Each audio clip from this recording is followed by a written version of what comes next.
fire engulfed the town hall of Paris' 12th district early Monday, causing no casualties but severely damaging the bell tower of the 19th-century building. Paris police prefect Laurent Nunez said the fire broke at 3:20 a.m. in the roof of the building. According to Associated Press, about 150 firefighters battled the flames and the fire was extinguished in the morning, Nunez said. He warned there was a risk of collapse of the upper part of the bell tower. A security area has been set up around the building. An investigation will seek to determine the causes of the fire, Nunez said. Paris Mayor Anne Hidalgo praised in a statement the exceptional intervention of the Paris Fire Department and said, all public services for residents have been maintained and will be provided in the 11th District Town Hall. The 12th District Town Hall was built in 1876 with a 36-meter-high bell tower on top of its main entrance.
Hein?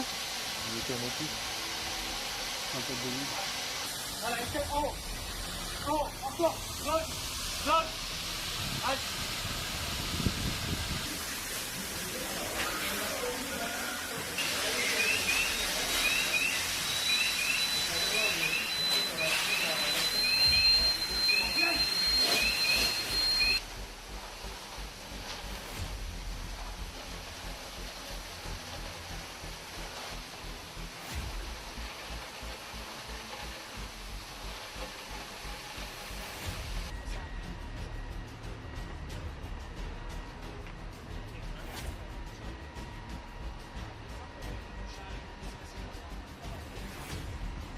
Et le dernier volet qu'on n'a pas encore utilisé là, c'est la sauvegarde des œuvres.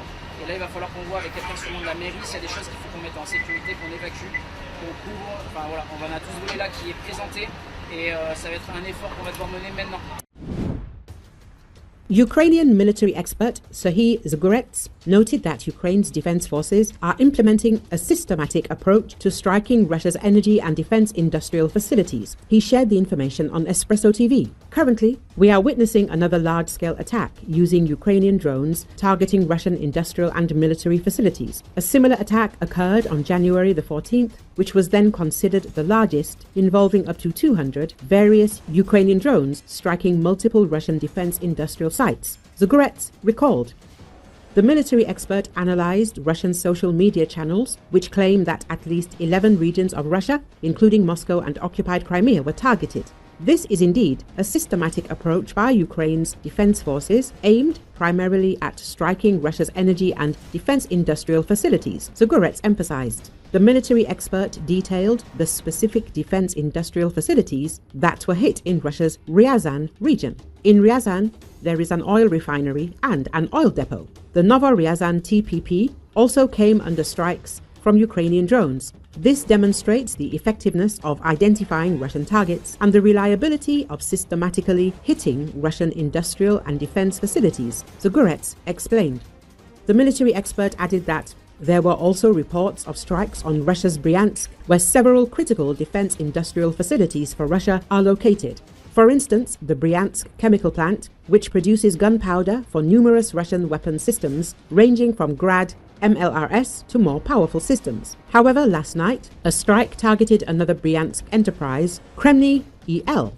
This facility is no less significant than the chemical plant in Bryansk. Kreml EL manufactures electronics for many of Russia's precision-guided missiles. This enterprise has been hit by Ukraine's long-range drones for the fourth time, Zugoretz concluded.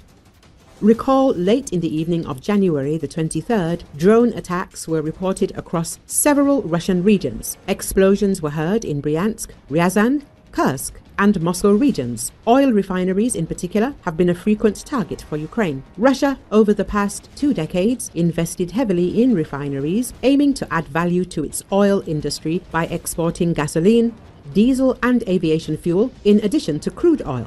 Many of the refineries are within range of Ukrainian drones, and because the sites themselves are flammable, small warheads can set off infernos. The attacks complement Western sanctions that have cut into Russian oil revenue, though sales have remained robust enough to bolster the economy and finance the war effort. President Trump used a video address to the Davos Economic Forum to press for the importance of reducing Russia's income from oil in ending the war.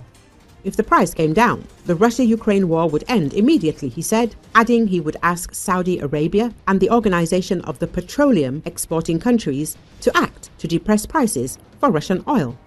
The head of Ukraine's presidential office, Andriy Yermak, also emphasized the importance of lowering the oil prices. A hard price cap and further reduction in the price of a barrel of Russian oil is the path to global security, he said on his Telegram channel. We fully support US President Donald Trump in his desire to reduce oil prices.